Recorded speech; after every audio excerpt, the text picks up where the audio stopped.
l'implication de Kadhafi dans le conflit tchadien se termine très mal pour la Libye, qui subit une véritable déroute militaire en 1987 et doit conclure un accord de paix avec Hissène Habré. Mouammar Kadhafi soutient par ailleurs à travers le monde de nombreuses organisations armées menant des actes de terrorisme, des actions indépendantistes ou des soulèvements de toutes sortes. Au fil des années, on le voit soutenir l'IRA. Il fournit, entre autres, 300 tonnes d'armes et d'explosifs aux indépendantistes nord-irlandais, ainsi qu'une autre cargaison de 120 tonnes interceptée par la France, l'ETA, la fraction armée rouge, les brigades rouges et la quasi-totalité des organisations indépendantistes palestiniennes. Le dirigeant libyen s'immisce dans la guerre du Sahara occidental, durant laquelle il soutient le Front Polisario contre le Maroc et dans la guerre du Liban, en finançant diverses factions pro-palestiniennes. Il apporte son soutien aussi bien à l'ANC dans le combat contre l'apartheid en Afrique du Sud qu'à des groupes plus marginaux, comme le Workers' Revolutionary Party, le parti trotskiste britannique dirigé par Jerry Healey. Dans les années 1980, les rapports, déjà difficiles, de la Jamahiria arabe libyenne avec les États-Unis se détériorent de plus en plus, l'administration Reagan se montrant de moins en moins tolérante envers l'interventionnisme de Kadhafi en Afrique. Les navires américains, au début des années 80, sillonnent régulièrement le golfe de Sirte, décrété mer intérieure libyenne par Kadhafi en août 1981. Les manœuvres américaines conduisent à un incident, au cours duquel 2 avions de chasse libyens sont détruits en vol. En 1982, les États-Unis décrètent un boycott de la Libye, accusé de soutenir le terrorisme international. La tension atteint son apogée durant l'année 1986, le 19 janvier, les navires de l'US Navy pénètrent à nouveau dans le golfe de Sirte et essuient des tirs de missiles. Leur riposte coule 5 vedettes et détruit un poste de défense aérienne. 45 militaires et fonctionnaires sont tués, ainsi que 15 civils. Le régime annonce à l'époque que la fille adoptive du guide, Hana Kadhafi, âgée de 2 ans, a été tuée. Le colonel Kadhafi est blessé lors du bombardement de sa résidence, bien que le président du Conseil des ministres italien, Bettino Craxi, l'ait prévenu du raid. Manifestement éprouvé par cet épisode, Kadhafi est également déçu par la médiocre mobilisation des Libyens autour de sa personne. Il n'en conserve pas moins une attitude de défi et proclame qu'il a remporté une grande victoire sur les Américains, qui ont échoué à le tuer. L'adjectif « grande » est rajouté au nom officiel du pays, qui devient la Grande Jamahiria, arabe libyenne populaire et socialiste. La partie bombardée de sa résidence de Bab al-Azizia est laissée en l'état en souvenir du raid américain. Malmené et isolé au niveau international après le raid américain et la déroute de son aventure tchadienne, confronté sur le plan intérieur à une montée de la contestation, notamment islamiste, Kadhafi lance entre 1987 et 1989 une politique d'ouverture et de détente. Des contacts sont pris avec l'opposition en exil, l'économie de la Libye, totalement étatisée lors du passage à l'ère jamahirienne, et partiellement libéralisée, des centaines de prisonniers sont amnistiés. Kadhafi se fait désormais le chantre des droits de l'homme, une grande charte verte des droits de l'homme de l'ère jamahirienne, est proclamée un prix Kadhafi des droits de l'homme est créé pour souligner la nouvelle orientation du régime. La politique d'ouverture tourne cependant court et les prisons sont vite regarnies par de nouveaux prisonniers politiques. En 1989, 1 an après l'amnistie, une nouvelle vague de répression a lieu. Amnesty International dénonce, des arrestations de masse, des disparitions et la torture systématique pratiquée par la Jamahiria. Kadhafi continue de tenter de contenir l'opposition islamiste en faisant des concessions aux musulmans radicaux. Après avoir introduit dans le code pénal des peines liées à la charia, il proclame en 1984 l'application de celle-ci en Libye. Sur le plan extérieur, Kadhafi tente de sortir de son isolement diplomatique en normalisant les relations de son pays avec la Tunisie, puis avec l'Égypte et le Tchad. Le 17 février 1989, la Jamahiria arabe libyenne signe le traité de l'Union du Maghreb arabe. Mais cette politique de détente est vite compromise par l'implication des services secrets libyens dans des actes de terrorisme international. L'attentat du vol 103 Pan Am, dit attentat de Lockerbie, en 1988, puis celui du vol 772 du TA, en 1989, valent à la Libye d'être mis en accusation. Le 23 février 2011, l'ancien ministre libyen de la Justice Mustapha Abdel Jalil, qui a démissionné de son poste 2 jours plus tôt, affirme, concernant l'attentat de Lockerbie, Kadhafi a donné personnellement ses instructions au Libyen Abdelbasset Ali Mohamed Al-Megrahi, condamné par la justice écossaise pour sa participation à l'attentat de Lockerbie. En 1992, le Conseil de sécurité des Nations Unies, via sa résolution 748, met en place des sanctions à l'égard de la Libye afin d'obtenir que celle-ci livre les 2 agents secrets suspectés de l'attentat de Lockerbie. Les 28 et 29 juin 1996, 1270 détenus sont tués dans la prison d'Abu Salim par les forces du régime. Ce massacre est reconnu par Mouammar Kadhafi en 2004. En même temps, l'embargo international et la chute du prix du baril de pétrole ont de lourdes conséquences économiques sur la Libye, qui subit une hausse du chômage, une baisse du pouvoir d'achat et une dégradation de ses infrastructures. En 1998, le Congrès général du peuple évalue le coût de l'embargo à 28 milliards de dollars.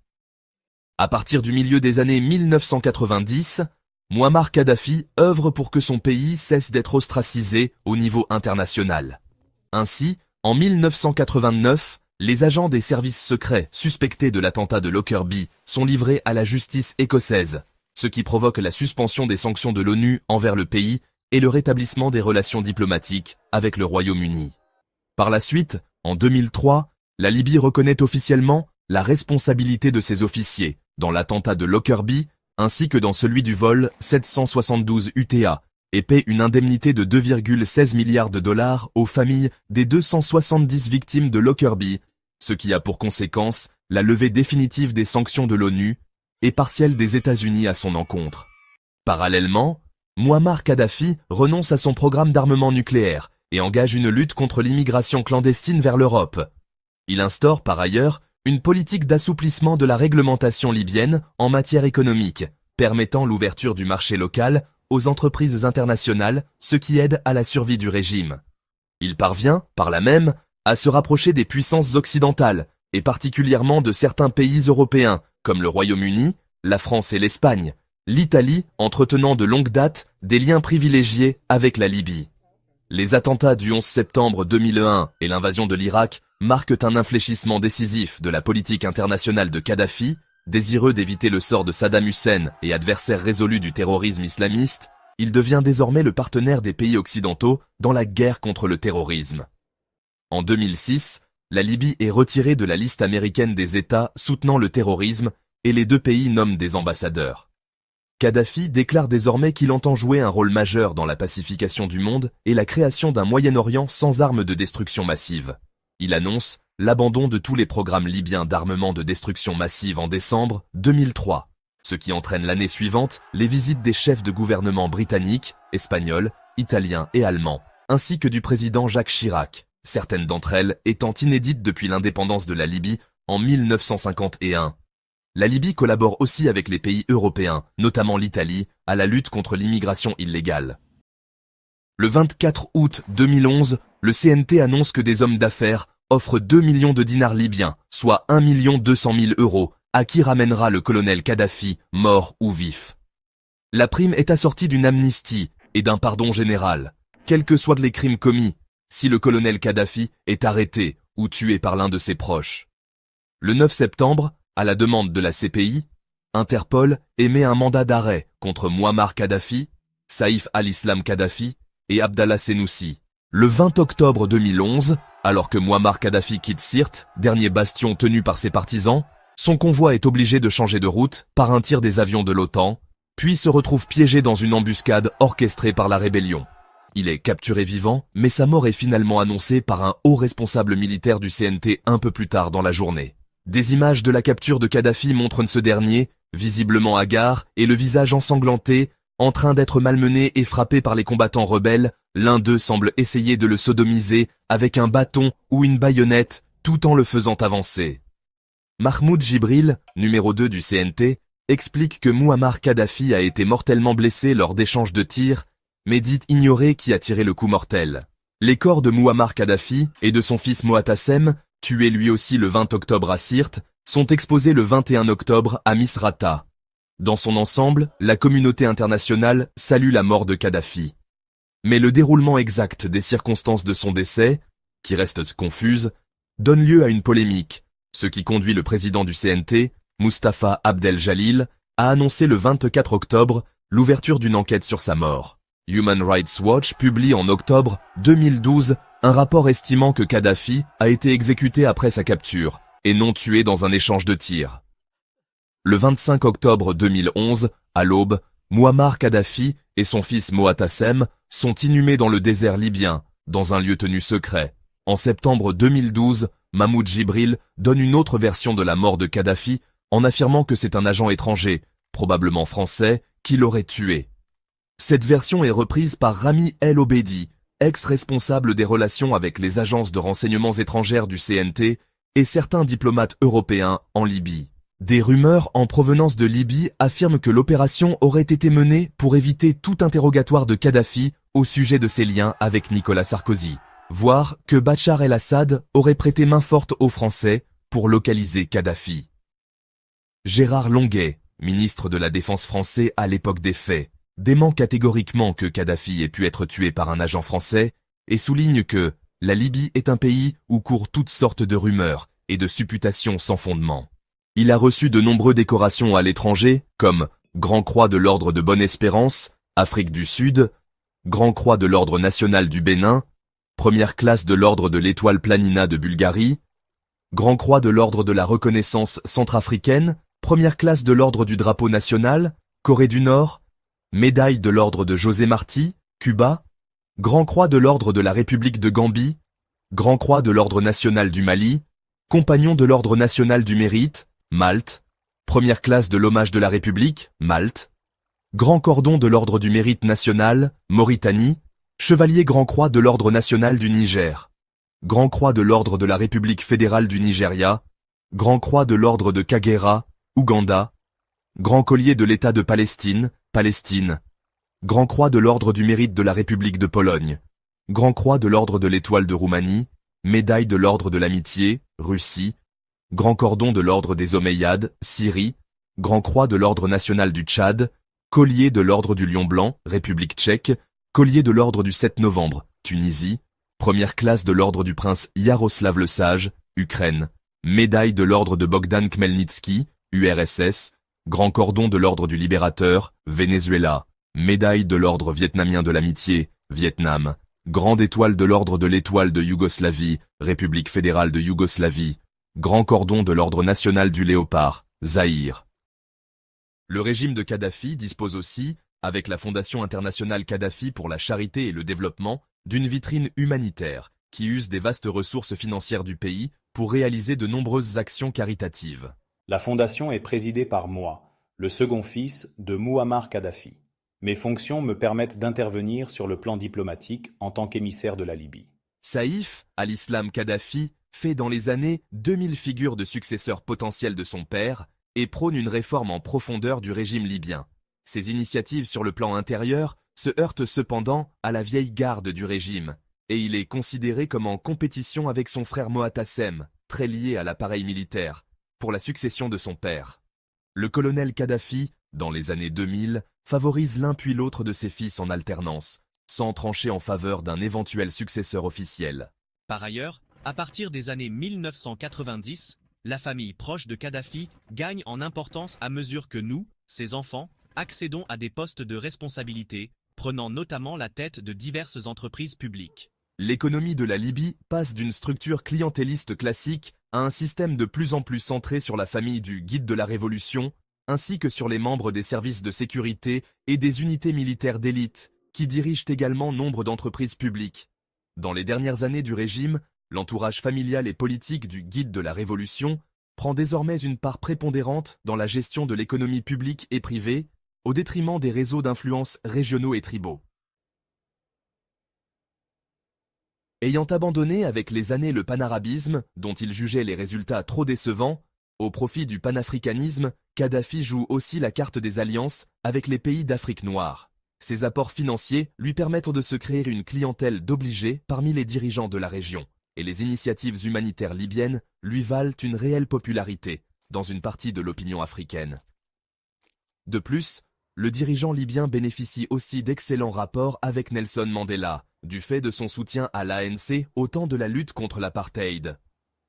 Les ambitions unionistes du Guide irritent néanmoins par la suite Thabo Mbeki, successeur de Mandela, à la présidence de l'Afrique du Sud. Kadhafi tente, en 2000, de convaincre les dirigeants des autres pays africains de créer des États-Unis d'Afrique, qu'il considère comme le meilleur moyen de développement pour le continent africain. Ce projet passerait par la création d'une monnaie unique et d'une seule armée formée de 2 millions de militaires. En 2007, il se rend ainsi à Bamako, à Abidjan ou encore à Accra pour présenter son projet d'un gouvernement unique pour l'Afrique sous forme d'un État fédéral. Le projet reste au stade embryonnaire. Plusieurs prisonniers politiques sont libérés en Libye dans les années 2000 et des visites d'ONG dans les prisons sont autorisées. Dans le cadre d'un programme de réconciliation nationale de la Fondation Kadhafi, plus de 700 individus liés à des groupes islamistes sont libérés. 5 infirmières et un médecin anesthésiste bulgare, détenus et torturés pendant plusieurs années par les autorités libyennes pour la prétendue contamination d'enfants libyens par le virus du sida, sont libérés en juillet 2007. Human Rights Watch souligne cependant que la pratique de la torture et les procès expéditifs continuent en Libye. En décembre 2007, quelques mois après le dénouement de l'affaire des infirmières bulgares, dans laquelle la France a joué un rôle diplomatique, Mouammar Kadhafi est reçu à Paris par le président Nicolas Sarkozy.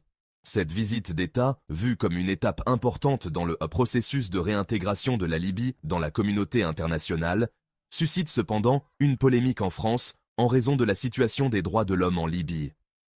Le séjour en France de Kadhafi est accompagné de l'annonce de nombreux contrats, dont la plupart ne sont finalement pas signés. Le 2 février 2009, Mouammar Kadhafi est élu président de l'Union africaine pour un mandat d'1 an, lors du sommet d'Addis Abeba, en Éthiopie. Il se fait alors proclamer roi des rois traditionnels d'Afrique par un groupe de 7 rois africains et demande aux autres chefs d'État de l'UA de le désigner dorénavant sous ce titre. Le 10 octobre 2010, lors de la séance inaugurale du sommet arabo-africain qui se tient à Sirte, il présente ses excuses auprès des Africains pour l'esclavagisme pratiqué par les Arabes. Le 23 septembre 2009, le dirigeant libyen s'exprime pour la première fois à la tribune de l'ONU et, dépassant largement son temps de parole, en profite pour prononcer un discours fleuve dénonçant les grandes puissances ainsi que le Conseil de sécurité des Nations Unies et la CPI. En avril 2010, il appelle le monde à donner du temps à Obama et à appuyer sa politique tant que son programme est pacifique. Il présente le président américain comme le fils de l'Afrique et dit ça, peur qu'Obama soit assassiné par les Israéliens en particulier. En parallèle à la normalisation de ses relations diplomatiques, la Libye se réinsère progressivement dans le commerce international après la fin de l'embargo et la levée définitive des sanctions internationales en 2003. Grâce à un prix du pétrole élevé et à la richesse de ses réserves, les exportations d'hydrocarbures permettent à l'économie libyenne de progresser très vite.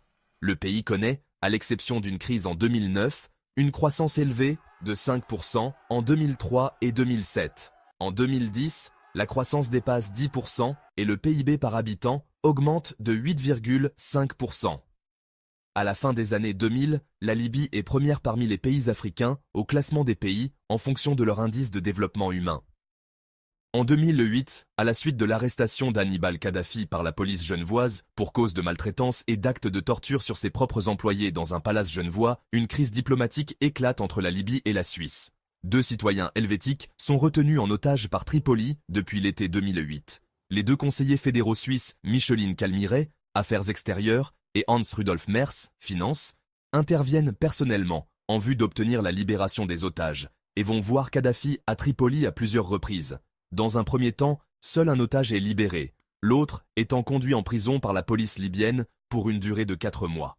Ce dernier est finalement libéré de prison le 10 juin 2010 et peut quitter le pays 3 jours plus tard en échange d'une rançon de 1,5 million de francs suisses. Le 25 février 2010, à la suite de l'initiative populaire contre la construction de minarets, Mouammar Kadhafi appelle au djihad contre la Suisse.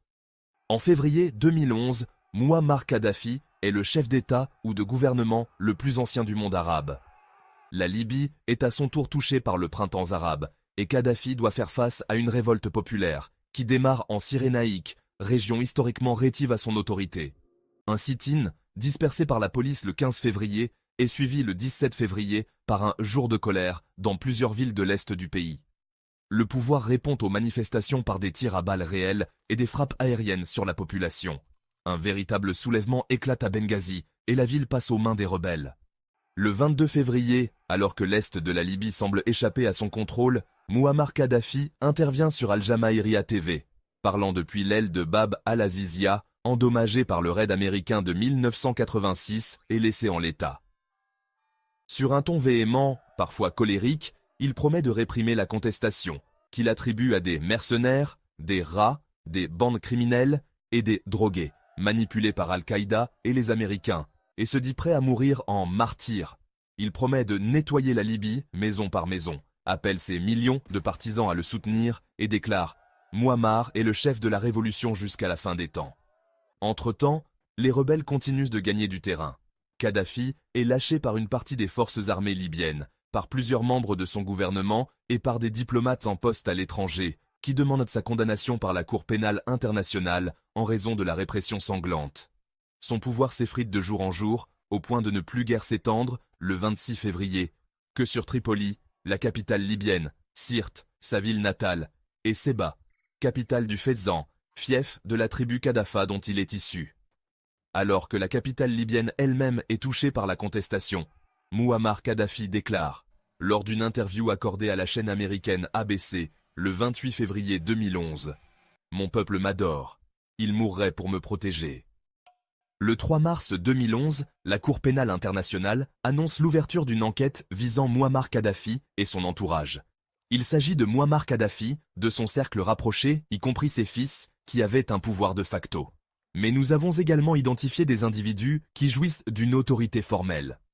Interpol, le même jour, diffuse une alerte orange à l'encontre de Mouammar Kadhafi et 15 membres de son entourage.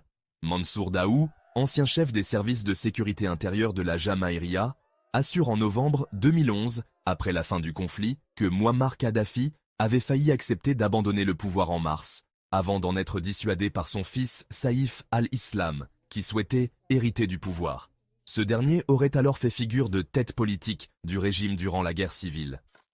Au mois de mars, les troupes fidèles à Kadhafi, unités spéciales nettement mieux armées et équipées que les rebelles, réalisent une contre-offensive et reprennent une grande partie des territoires conquis par l'insurrection. Le 17 mars 2011, le Conseil de sécurité de l'ONU vote la résolution 1973 autorisant le recours à la force contre les troupes gouvernementales libyennes pour protéger les populations.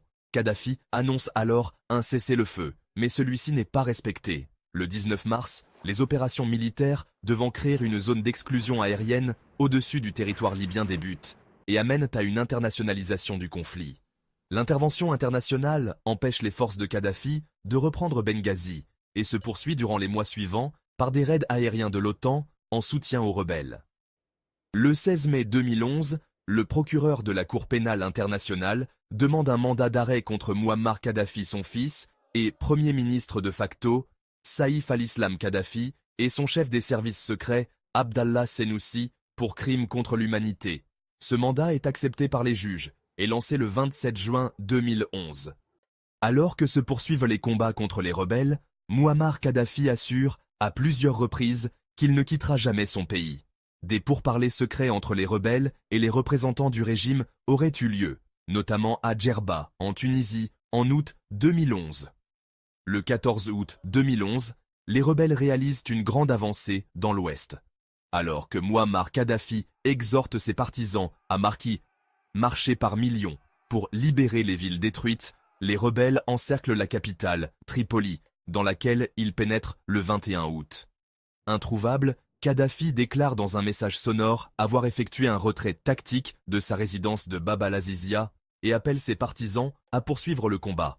Le Conseil national de transition, présidé par Mustafa Abdel-Jalil, prend de facto les rênes du pouvoir en Libye et est reconnu par la communauté internationale comme le gouvernement légitime de la Libye, tandis que des combats contre les partisans de Kadhafi se poursuivent dans les régions de Sirte et Bani Walid.